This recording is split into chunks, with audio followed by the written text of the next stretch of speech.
오늘 우리에게 주신 하나님 말씀 같이 봅니다. 디모데후서 1장 7절에서 14절까지 말씀을 제가 봉독합니다. 하나님이 우리에게 주신 것은 두려워하는 마음이 아니요 오직 능력과 사랑과 절제하는 마음이니 그러므로 너는 내가 우리 주를 증언함과 또는 주를 위하여 갇힌 자 된 나를 부끄러워하지 말고 오직 하나님의 능력을 따라 복음과 함께 고난을 받으라. 하나님이 우리를 구원하사 거룩하신 소명으로 부르심은 우리의 행위대로 하심이 아니요 오직 자기의 뜻과 영원 전부터 그리스도 예수 안에서 우리에게 주신 은혜대로 하심이라. 이제는 우리 구주 그리스도 예수의 나타나심으로 말미암아 나타났으니 그는 사망을 패하시고 복음으로써 생명과 썩지 아니할 것을 드러내신지라. 내가 이 복음을 위하여 선포자와 사도와 교사로 세우심을 입었노라. 이로 말미암아 내가 또 이 고난을 받되 부끄러워하지 아니함은 내가 믿는 자를 내가 알고 또한 내가 의탁한 것을 그날까지 그가 능히 지키실 줄을 확신함이라. 너는 그리스도 예수 안에 있는 믿음과 사랑으로서 내게 들은 바 바른 말을 본받아 지키고 우리 안에 거하시는 성령으로 말미암아 내게 부탁한 아름다운 것을 지키라. 아멘. 따라합니다. 인생이 막히는 이유. 오늘 대림절 4번째 주간으로 맞이해서 주님의 말씀을 선포할 때 특별히 오늘 이 말씀을 통하여서 주께서 우리의 모든 삶을 풀어주시고 자유케 하시는 그 주님을 의지하는 우리 모두가 되기를 주님의 이름으로 소망합니다. 근데 문제는 뭐냐면 우리의 인생이 자꾸만 잘 되지 않는다는 데 있죠. 근데 그것도 이유가 있다는 것입니다. 원래 하나님은 우리의 인생에 설계해서 하나님은 형통으로 또 하나님은 완전한 하나님의 계획 안에서 우리가 만들어졌음을 성경은 이야기하고 있습니다. 창세기 1장 26절에서 보면 이렇게 얘기하시는데요. 하나님이 이르시되 우리의 형상을 따라 우리의 모양대로 우리가 사람을 만들고 그들로 바다의 물고기와 하늘의 새와 가축과 온 땅과 땅에 기는 모든 것을 다스리게 하자 하시고 하나님이 자기의 형상 곧 하나님의 형상대로 사람을 창조하시되 남자와 여자를 창조하시고 오늘 창세기 1장 26절 27절 더 나아가 28절까지는 하나님이 인간을 창조하신 목적에 대해서 기록하고 있습니다. 26절에 보니까 하나님이 우리의 형상을 따라 우리의 모양대로 사람을 만들자라고 얘기하셨어요. 그리고는 뭘 하기를 원하셨냐면 하나님이 만드신 이 땅에 있는 모든 피조물을 다스리게 하기를 원하셨고 정복해 나아가기를 원하셨다는 것입니다. 즉 뭐냐면 하나님이 하나님의 형상대로 우리를 자녀 삼아 주셨고 그 자녀 삼아 주신 이 권세를 통하여서 이 땅에서 하나님 나라의 왕국을 이루어 가기를 원하셨다는 것이죠. 그것이 하나님이 목적하신 바예요. 베드로전서 2장 9절에도 동일하게 이 말씀을 하고 있는데 베드로는 이렇게 얘기합니다. 그러나 너희는 택하신 족속이요 왕같은 제사장이요 거룩한 나라요 그의 소유가 된 백성이니 이는 너희를 어두운 데서 불러내어 그의 기이한 빛에 들어가게 하신 이의 아름다운 덕을 선포하게 하려 하십니다. 할렐루야. 하나님이 이 땅에서 창조 때 우리에게 주신 하나님의 목적과 예수 그리스도가 이 땅 가운데 오셔서 다시 그 권세를 회복하신 목적이 동일한데 무엇이냐면 우리는 하나님이 택하신 바 하나님의 형상을 따라 지은 족속이고 그러한 자녀들은 왕같은 제사장이다 라고 이야기하고 있습니다. 더 나아가 우리는 거룩한 나라여야 된다라고 말하고 있는 것이죠. 여러분 하나님의 나라 킹덤을 얘기하는 겁니다. 하나님의 나라는 거룩한 나라죠. 하나님의 나라는 완전한 나라입니다. 이 땅의 나라하고는 전혀 다른. 그래서 하나님이 우리가 그의 소유가 된 백성으로 삼아주셨는데 이유는 하나라는 거예요. 어두운 데서 불러내어서 너희를 기이한 빛에 들어가게 하신 이가 뭘 하기 위함이냐면 아름다운 덕을 이 땅 가운데서 선포하게 하기 위함이시다라고 말씀하고 있습니다. 하나님은 우리가 이 땅에서 주님의 자녀로 세상을 다스리고 정복하고 하나님의 나라를 지금도 이루기를 원하심을 믿으시기 바랍니다. 그것이 저와 여러분이 이 땅에서 살아가야 할 목적이에요. 여러분 이렇게 살아가는 사람들을 성경은 뭐라고 얘기하냐면 형통한 자라고 얘기합니다. 근데 우리가 우리의 삶에서 하나님의 나라의 거룩한 백성으로 부름받은 우리가 이 땅에서의 삶이 자꾸만 잘 안 되는 거예요. 하나님의 귀한 빛을 선포하고 하나님께서 주시는 하나님의 형통의 복을 통하여서 세상에 있는 많은 수많은 영혼들에게 하나님의 살아계심을 증거해야 되는데, 오히려 세상에 나아가서 세상에 있는 사람들이 오히려 믿는 자들보다 더 잘 돼가는 것 같은, 그래서 오히려 믿는 사람이 세상의 사람들을 부러워하는, 인생이 거꾸로 되어가는 그런 삶을 살고 있더라는 것이죠. 여러분과 저는 하나님의 왕 같은 제사장임을 믿으셔야 돼요. 하나님의 자녀임을 믿으셔야 된다는 거예요. 그런 이유가 있죠. 왜 안 되는 것인가? 왜 우리는 이 땅에서 하나님의 왕 같은 자녀의 권세로 살아가지 못하는 것인가? 왜 우리는 늘 어렵고, 왜 문제에 사로잡히고 두려워하고, 왜 고생하는 길 안에서 자꾸만 인생의 목적을 찾지 못하고 헤매이는 삶을 살고 있는가? 그것을 성경에서 말씀하고 있습니다. 믿음의 선진들도 이와 같은 삶 안에서 살아왔던 것을 성경은 기록하고 있는데, 동일하게 오늘 이 시간 이 말씀을 통하여서 너희도 이런 삶을 살지 말라 하시는 하나님의 뜻을 보아야 된다는 것이죠. 여러분, 예수 그리스도께서 이 땅에 오신 목적이 바로 여기서 해방시켜 주시는 것이었습니다. 가난한 자들을 부여하게 하시고, 저주를 끊어내시고, 질병을 고쳐주시고, 묶임에서 자유케 하기 위해서 오신 것이 예수 그리스도의 초림의 역사였다는 것이죠. 그러니까 즉 말씀을 정리해 보면 예수님이 이 땅 가운데 오셨던 초림의 역사는 우리가 죄의 사망의 종로를 했던 저와 여러분을 왕 같은 자녀로 삼아 주시기 위해서 오셨다는 것입니다. 그러면 예수님이 오신 지 벌써 2000년이 지났잖아요.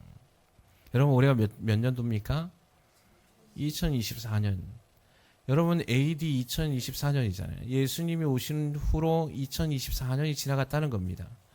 2000년의 역사 가운데 그러면 여러분, 우리 한국교회가 지금 아까도 영상에도 봤지만 1887년, 1885년 요 사이서부터 선교사들이 들어왔거든요.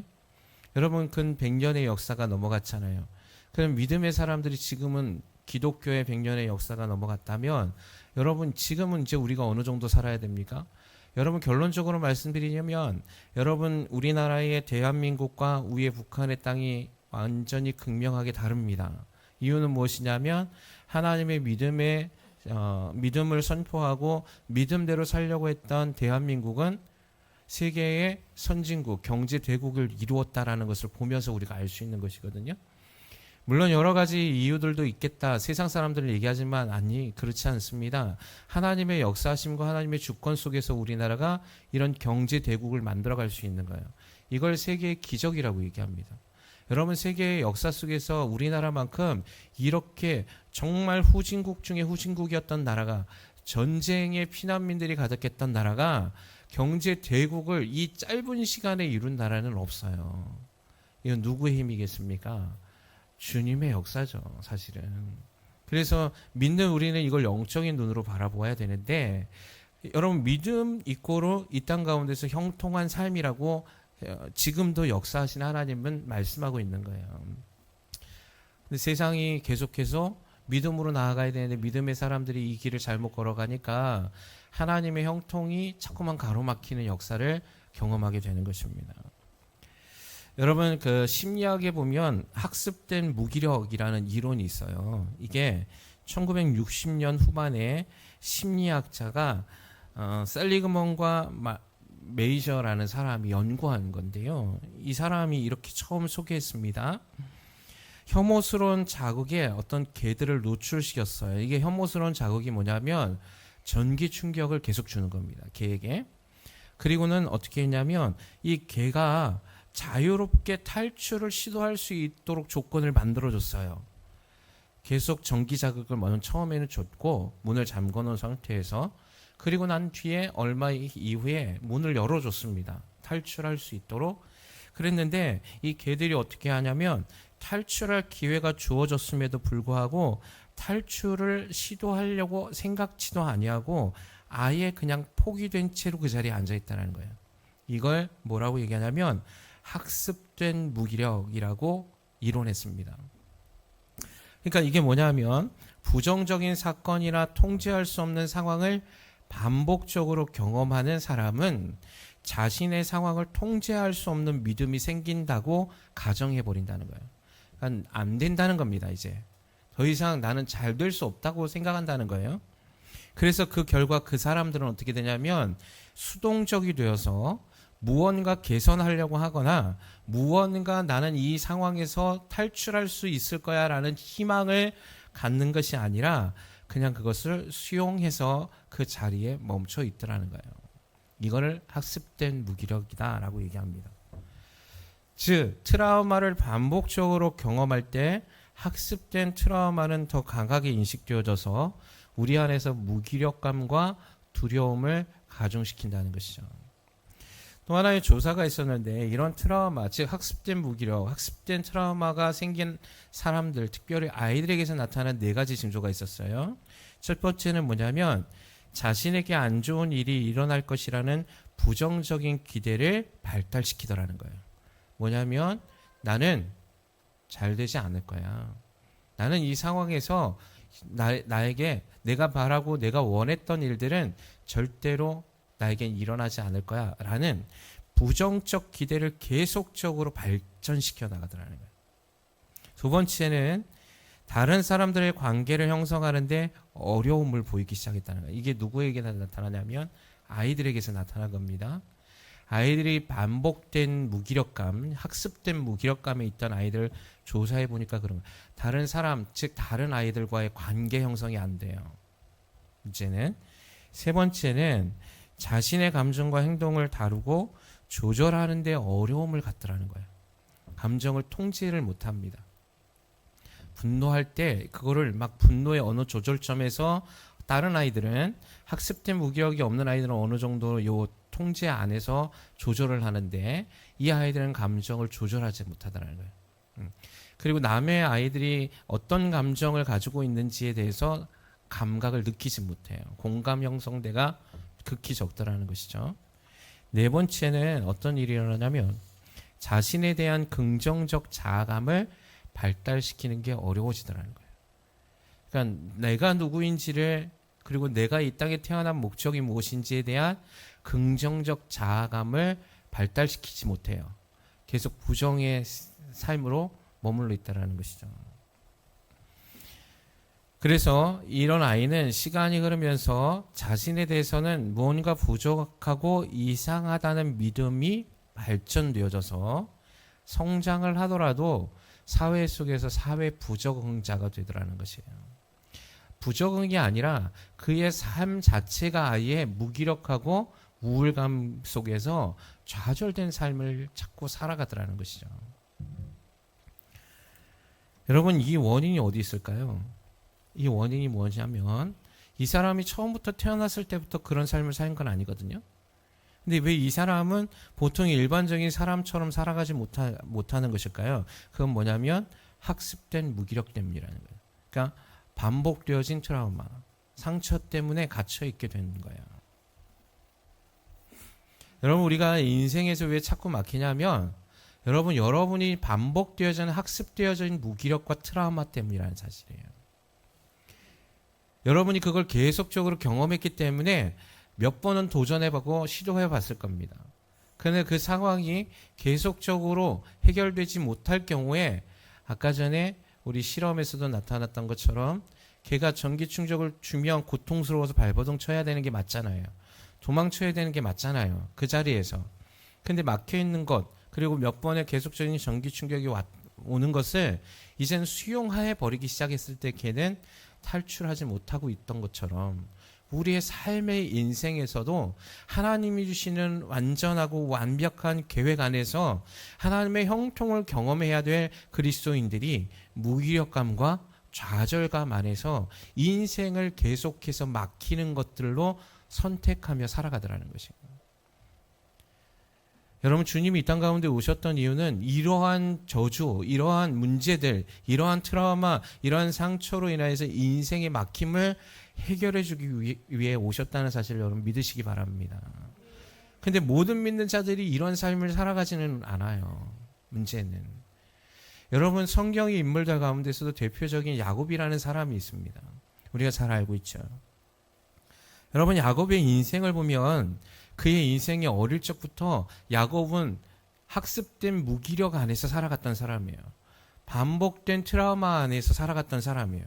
그래서 여러분, 야곱의 인생 전반을 보면 하나님의 부르심의 소명이 있음에도 불구하고 야곱은 정말 오랜 시간 동안에 하나님의 목적과 부르심의 소명을 성취해 가지 못하고 자신의 인생 안에서 학습되어진 아픔 때문에 올바르지 못하는 것을 계속적으로 선택해 나가는 것을 보게 됩니다.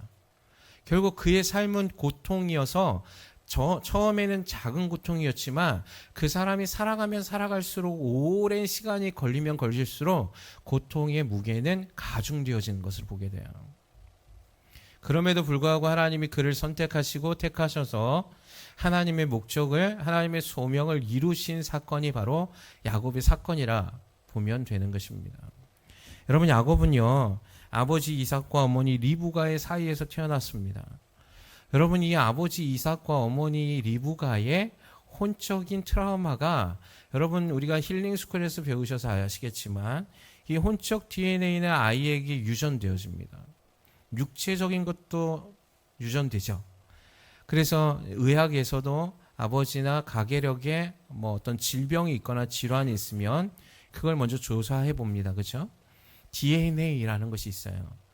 여러분, 자녀는 아버지의 어머니의 DNA를 유전받게 되어져 있습니다. 그래서 우리가 친자 확인서 검사할 때 뭘 검사합니까? 유전자 검사를 하는 거죠. 육체도 마찬가지인데 여러분, 더 중요한 건 뭐냐면 혼적인 기질을 물려받는다는 것입니다. 이 안에는 부모 세대로부터 왔던, 부모가 가지고 있던 상처와 트라우마도 전달되어져요. 야곱도 그러한 상황에서 태어납니다. 우리가 잘 알듯이 이삭의 아픔이 있죠. 여러분, 리브가에게도 아픔이 있어요. 근데 이들이 둘이 만나서 하나님의 뜻 안에서 결혼했죠. 이거 하나님의 뜻입니다. 왜냐하면 아브라함이 이삭에게 이삭의 아내 리브가를 만나게 하기 위해서 그의 종을 보낼 때 그는 아무것도 모른 채 하나님의 뜻을 구하며 하나님 만나게 하신 사람을 결혼 대상자로 선택하게 돼요. 하나님 안에서 하나님의 두 사람을 짝지어 주셨어요. 짝지어 주셨으면 하나님의 계획 안에서 이 사람들은 성공적 믿음의 삶을 살아야 되거든요. 근데 불행하게도 이들이 물론 하나님의 뜻 안에서 하나님의 소명을 이루었지만 이들의 상처와 트라우마로 통하여서 하나님의 완전하고도 완벽한 계획하심의 한 걸음 한 걸음을 제대로 잘 걸어가지 못하는 것을 보게 되는 겁니다. 계속 막혀요, 문제가. 이삭과 리브가의 사이에서 어쨌든 에서와 야곱이 태어났는데 이 이삭의 아픔이, 리브가의 기질적 성품이 그 두 아들에게 동일하게 내려갑니다. 자, 이삭의 아픔은 장자에 대한 아픔이거든요. 그래서 이삭은 누구를 사랑하냐면 장자인 에서를 사랑했다. 그리고 두 번째 리브가는 그의 아들 야곱을 사랑했다라고 성경이 기록하고 있습니다. 창세기 25장 27절에 보니까 이렇게 얘기합니다.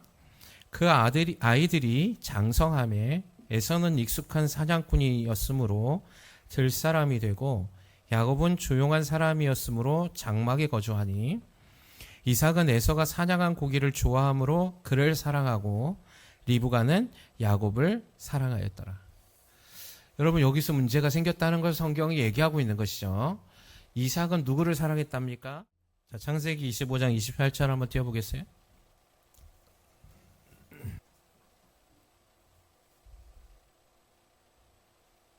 자, 한번 읽어보겠습니다. 시작.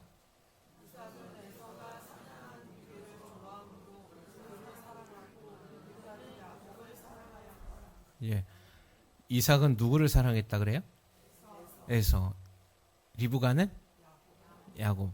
여기에서 편애하는 사랑이 나타납니다. 여러분, 가정 안에서 아이는 아버지의 사랑과 어머니의 사랑을 동일하게 받아야 합니다. 할렐루야. 여러분 이게 완전한 가정의 모습이에요. 근데 문제가 생겼죠. 이삭은 에서를 좋아했어요. 왜? 예. 아버지에게 사냥해갖고 고기를 잡아갖고 식사를 찾고 대접해 주는 거예요. 남자다움이 남자다움. 왜 그랬습니까? 왜 에서를 좋아했습니까? 장자에 대한 축복이 있다는 걸 알았어요. 아브라함의 자녀가 장자. 사실상 성경은 이삭이 장자라고 얘기하지만 진짜 장자는 누구였냐면 이스마엘이었거든요. 예. 그 이스마엘이 형이었죠. 그러니까 이스마엘이 이삭을 어떻게 했다라고 성경이 얘기하고 있습니까? 놀렸다 그랬어요. 그러니까 놀림이 굉장히 심했습니다. 어떻게 보면 지금으로 얘기하면 학대했다는 겁니다. 예. 근데 그의 어머니가 누구냐면 자신의 어머니 사라의 몸종이었죠. 예. 거기서 태어났는데 엄마인 본 어머니도 하갈이 몸종인 하갈에게 놀림을 받았어요. 예. 이거에 대한 상처가 있는 거예요. 어릴 적부터. 예. 그렇기 때문에 여러분 이삭은 마음속에서 장자를 우리가 그러잖아요. 어릴 때 그런 막 수모를 당하면 우리가 어떻게 맹세합니까? 나는 크면 내 자식에게는 절대로 이렇게 안 할 거야. 이런 맹세들을 하죠. 이 내적 맹세라고 하는데 이게 문제가 생겨요. 그래가지고는 아마 이삭도 그런 생각을 했을 겁니다. 나는 내가 만약에 아들을 낳으면 첫째 아들만 저렇게 내가 하나님의 첫째 아들이었음에도 불구하고 장자, 즉 차자의 서러움을 당하지 않도록 내 장자는 내가 책임져 줄 거야. 이렇게 얘기했을 겁니다. 아마 그런 영향이 아마 분명히 있었을 텐데요. 성경에 그런 내용은 나오진 않아요. 어쨌든 성경은 분명하게 얘기하는 건 이삭은 에서를 사랑했다는 겁니다. 그러니까 장자에 대한 야곱과 에서가 나이 차이가 많지 않죠. 나이 차이가 없어요. 발목 잡고 나갔기 때문에. 요즘으로 따지면 한 5분 뭐 이렇게 뭐 발목 잡고 나왔으니까 5분에서 10분 사이로 나왔을 것 같은데 뭐 형이라고 얘기하지만 형이 아니지 사실은 똑같은 날 태어났으니까. 근데 태어나도 이렇게 다뤄요. 한 사람은 털이 많고 상남자인데 한 사람은 털이 없네. 여성스러운 거예요. 그러니까 리브가가 야곱을 껴안을 수밖에 없어요. 왜냐하면 여성스럽기 때문에. 그런데 리브가는 야곱을 어떻게 사랑해 줬냐면 아버지의 사랑을 못 받는 이 야곱을 불쌍히 여겨서 아버지의 장자권에 대한 믿음을 계속 심어주게 됩니다. 왜냐하면 리브가는 하나님 앞에 질문했을 때 큰 자가 작은 자를 섬겨야 할 것이야 라는 예언적 메시지를 받았어요. 근데 이게 리브가가 이 메시지를 잘못 해석한 거예요. 왜곡되게. 무엇 때문에? 그의 트라우마 때문이에요. 그래서 어떻게 해석하냐면 하나님의 방법대로 가야 되는 거거든요. 큰 자가 작은 자를 섬겨야 되는 건 장자권을 주겠다라는 말씀이 아니었어요. 하나님이 만약에 야곱에게 장자권을 주겠다 했으면 야곱을 내가 장자로 세울 거야 라고 얘기했을 겁니다. 아니, 그런 말이 없어요. 그냥 큰 자가 작은 자를 섬겨야 된다. 두 국민이 태어날 거다. 이렇게만 얘기해 주신 거거든요. 근데 리브가는 이걸 잘못 왜곡한 거예요. 여러분 우리가 성경의 말씀을 볼 때 왜곡할 때가 되게 많이 있습니다.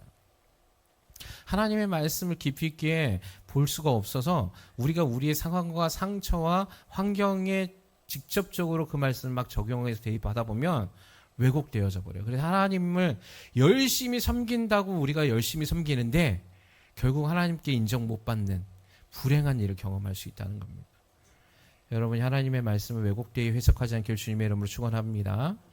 어쨌든 그런 상황에서 리브가는 이 가정에 대대로 내려오는 기질적인 측면을 볼 수 있는데 이 가정은 어떤 기질을 갖고 있냐면 외삼촌을 라반의 집을 보면 알 수 있어요. 리브가도 보면 알 수 있거든요. 이 사람들은 굉장히 계산이 빠른 사람들이에요. 그래서 무언가 장사하거나 이런 일들을 굉장히 뛰어나게 잘하는 사람들입니다. 외삼촌 라반이 야곱을 20년 동안 부려먹죠. 근데 말을 얼마나 잘했는지 한마디 말대꾸 할 수 없을 정도로 아주 기가 막히게 사람을 속여요. 리브가의 기질이 어디서 나왔겠어요?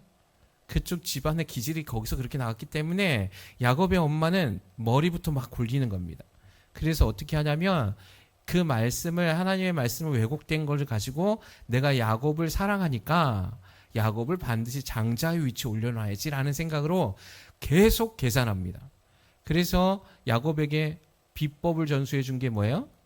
팥죽 끓이는 법을 전수해 준 거예요. 기가 막히게 그때 언제 끓여야 되는지도 알려준 겁니다. 에서가 사냥을 좋아하기 때문에 얘가 사냥을 하지 못하고 들어온 날을 유심히 본 거예요. 기진맥진해서 들어와서 탈진해서 배고파서 쓰러질 지경이 있을 때 팥죽을 들이밀어라 이렇게 된 거예요. 그걸 누가 계획했어요?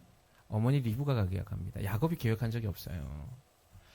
장자의 축복을 받을 때도 똑같아요. 마지막으로 이 이삭이 에서에게 장자의 축복을 해주려고 할 때 이 어머니 리브가가 모든 계획 플랜을 다 짜놓은 겁니다. 자, 성경에 보면 그 얘기가 나와 있어요. 27장 5절에 보면 이렇게 얘기합니다. 이삭이 그의 아들 에서에게 말할 때 리브가가 들었더니 에서가 사냥하여 오려고 들로 나가매 리브가가 그의 아들 야곱에게 말하여 이르되 네 아버지가 네 형 에서에게 말씀하시는 것을 내가 들으니 이르기를 나를 위하여 사냥하여 가져다가 별미를 만들어 내가 먹게 하여 죽기 전에 여호와 앞에서 네게 축복하게 하라 하셨으니 그런즉 내 아들아 내 말을 따라 내가 네게 명하는 대로 실행하라 이렇게 얘기합니다. 엄마가 야곱에게 얘기하는 거죠. 야곱이 뭔가 계획한 게 아니에요. 누가 다 계획해요? 엄마가 계획한 거예요. 그래가지고 엄마 말만 들어. 엄마가 다 알아서 해줄 거야. 그러자 야곱이 나는 털이 없는데 형처럼 그렇게 털이 있지 않아요. 어떻게 할까요? 괜히 그렇게 했다가 아버지에게 축복은커녕 저주를 받을 것 같아요 라고 얘기합니다. 그러자 이 리브가가 이렇게 얘기합니다. 13절에 어머니가 그에게 이르되 내 아들아 너의 저주는 내게 돌리리니 내 말만 따르고 가서 가져오라 이렇게 얘기한 거예요. 결국 장자의 복을 빼앗죠. 누구의 계략? 어머니의 계략. 근데 이게 다 어디서 나온 거예요? 상처에서 나온 거예요. 두려움에서 나온 거라고. 결국 이 사건을 통하여서 야곱의 인생이 꼬이기 시작해요. 계속 외삼촌을 라반의 집으로 도망가죠. 근데 하나님이 이 외삼촌을 라반의 집으로 막 허겁지겁 달려갔던 야곱이 기진맥진해서 쓰러져서 잠든 그 장소에서 하나님이 그에게 나타나신 겁니다. 그 장소가 어디냐면 베델이었어요. 그래서 하늘의 천사들이 사닥다리를 통하여서 위로 아래로 막 올라가고 내려오는 것을 보아요. 야곱이. 그리고 하나님의 음성을 들어요. 거기서 뭐라고 얘기하냐면 야곱아 네가 지금 잠들어 있는 이 땅을 너와 내 후손과 내 민족에게 주리라. 네가 어디로 가든지 내가 너와 함께 할 거고 이 땅을 너에게 줄 거야 라고 얘기해 줍니다. 그러면 여러분 도망가고 있던 찰나에서 베델에 나타난 하나님이 야곱에게 말씀해 주시면 야곱은 어떻게 돼야 합니까? 할렐루야. 가면 돼야 안 돼요? 하나님이 어디서 하나님이 역사해 주겠다고 얘기한 거예요? 베델 지금 네가 있는 누워있는 땅 네가 밟고 있는 땅에서 시작할 거야 라고 얘기해 준 거예요. 지금 뭐냐면 너 지금 도망가지 말라고 얘기하는 겁니다. 외삼촌 집으로 가지 말라고 얘기하는 겁니다. 그거는 너희의 생각이고 너희의 아빠의 생각이고 너희 엄마의 생각이지 나의 뜻은 아니야 라고 뭐라고요? 아빠를 자꾸 불러.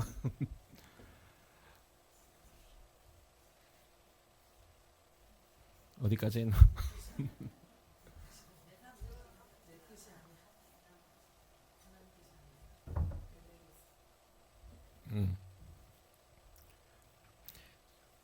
그러니까 지금 밟고 있는 이 땅에서 하나님이 시작하시겠다는 거거든요. 그러면 야곱이 외삼촌 집으로 가지 말라는 사인이었어요. 근데 야곱이 지금 무슨 상태죠? 형이 자기를 죽이려고 하는 상태였잖아요. 두려움에 가득 갇혀 있는 거예요. 아니 엄마가 말한 대로 엄마의 말을 따라서 내가 아버지의 축복을 받았는데 오히려 그것이 나에게 지금 생명을 죽이려고 하는 형의 저주로 돌아온 거예요. 트라우마죠. 계속 학습된 겁니다. 트라우마가. 야곱은 어릴 적부터 아버지도 나를 미워해. 엄마는 나를 위해서 이렇게 해줬는데 이제는 오히려 형도 나를 미워하고 나를 죽이려는 대상자가 생겨난 거예요. 이 트라우마가 학습이 계속되었다 보니까 야곱은 어떤 삶을 사냐면 그 무기력감과 우울감과 자기가 무언가 해결할 수 있는 힘이 없다라고 생각하는 거예요. 거기에 빠져 있습니다. 그게 대표적인 게 바로 여기에요. 하나님이 나타나셔서 야곱아 너는 가지 마. 내가 너를 지킬 거고 내가 너와 함께 할 거야. 그러니까 이 자리에 머물러 있어라고 얘기했는데 그게 귀에 안 들어와요. 그리고 뭐라고 대뜸 얘기하냐면 오히려 예 하나님 그거 믿습니다. 그러나 내가 외삼촌 집에 무사히 갔다가 다시 돌아오면 믿겠습니다. 이렇게 얘기하는 거예요. 결국 하나님의 말씀과 응답이 주어졌음에도 불구하고 야곱은 뭘 선택하냐면 그의 상처와 트라우마로 인하여서 잘못된 자기의 인생의 선택 지점인 외삼촌 라반의 집으로 도망가게 됩니다. 여러분 외삼촌 라반의 집에서 그가 인생을 몇 년을 보냅니까? 예, 그는 짧게 있다 올 줄 알았어요. 20년이 걸려요. 20년의 시간을 허송세월하는데 그냥 허송세월한 게 아니에요. 그곳에서 고통과 고난의 시간을 보내요. 여러분 이때 야곱의 나이가 몇 살인 줄 아십니까? 몇 살인 것 같아요?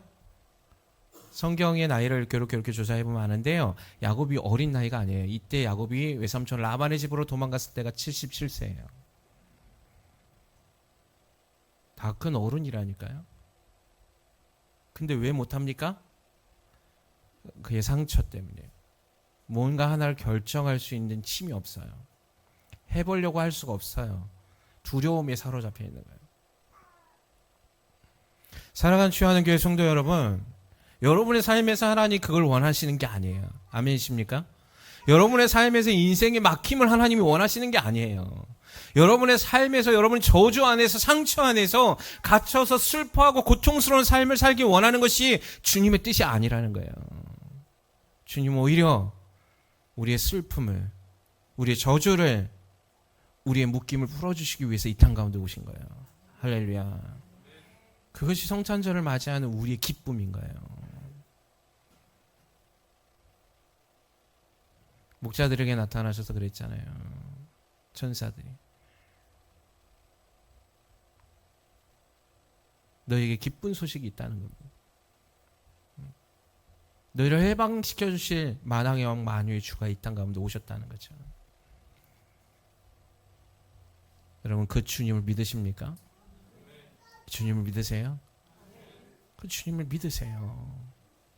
그리고 우리가 지금도 늦지 않았어요. 우리의 삶에서, 우리의 인생 안에서, 우리의 그 모든 계획 안에서 우리의 것을 내려놓는 거예요. 왜? 저와 여러분이 선택하는 건 어디서 나오는 것이냐면 그 상처에서 나오는 거기 때문에 그래요. 그래서 우리는 올바른 눈을 갖지 못해요. 올바른 길을 보지 못해요. 자꾸 어그러지고 굽은 길을 보는 거예요. 내 상처 안에서 지금이 아파하니까 이 손을 뻗었을 때 하나님의 손을 붙잡아야 하는데 내가 지금 당장 아프니까 세상이 손을 뻗는 거예요.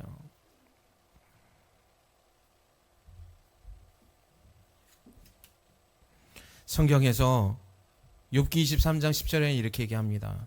그러나 내가 가는 길을 그가 아시나니 그가 나를 단련하신 후에는 내가 순금같이 되어 나오리라. 잠언 16장 9절에도 이렇게 얘기합니다. 사람이 마음으로 자기의 길을 계획할지라도 그의 걸음을 인도하시는 이는 여호와시니라. 요한복음 14장 6절에 주님은 이렇게 얘기하셨어요. 예수께서 이르시되 내가 곧 길이요 진리요 생명이니 나로 말미암지 않고는 아버지께로 올 자가 없느니라. 주님만이 아세요. 주님만이 우리의 길을 아세요. 주님만이 생명이 무엇인지 진리가 무엇인지 참된 형통이 무엇인지 알고 계신다는 것입니다. 여러분 요셉이 형통한 자였거든요. 왜 형통했습니까? 요셉이 그가 형통한 자가 되었더라라고 얘기했을 때 그 요셉은 어디에 있었는지 아십니까? 감옥에 있었습니다. 세상의 눈으로 볼 때 형통하지 않습니다. 근데 성경은 그가 형통한 자였더라. 이유가 하나 있었어요. 하나님이 요셉과 함께 하심으로. 할렐루야. 우리가 이 삶을 살아갈 때 주를 믿으면 고통과 고난이 없다고 얘기하지 않습니다. 세상은 우리를 미워할 거라고 얘기했습니다. 그럼에도 불구하고 우리의 길을 너무나 잘 아시는 분이 주님이시기에 주님이 우리와 함께 하시면 그 어떠한 고난과 환난과 역경과 두려움이 있을지라도 우리는 형통한 자가 될 수 있다라고 성경이 말씀하고 있는 거예요. 여러분의 상처로 반복된 학습된 무기력으로 반복된 트라우마로 지금 우리는 살아왔습니다. 이제 그건 끊어내야 돼요. 근데 그걸 끊어낼 수 있는 힘은 우리에게 없어요. 누구에게 있습니까? 만왕의 왕 만유의 주이신 주님께 있다는 것이죠. 그래서 주님이 우리를 부르시길 원하는 거예요. 주님이 그래서 우리를 불러주신 거예요. 그래서 베드로전서에서 베드로가 얘기했던 것처럼 너희는 택하신 족속이요 왕같은 제사장이요 거룩한 나라요. 어둠에서 불러 귀한 빛으로 인도하신 이유가 너희를 불러내신 그 아름다운 덕을 세상에 선포하게 하려 하심이라 라고 말씀하고 있는 것입니다.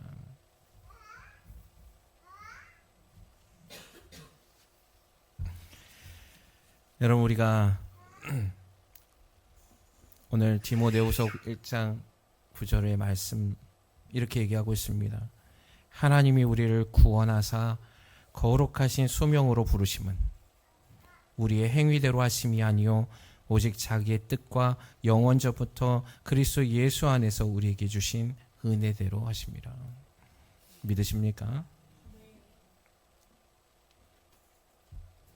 우리가 어떻게 살아가야 되는지를 너무나 잘 알고 계신 주님이 계시기에 두려워하지 않을 수 있는 것입니다.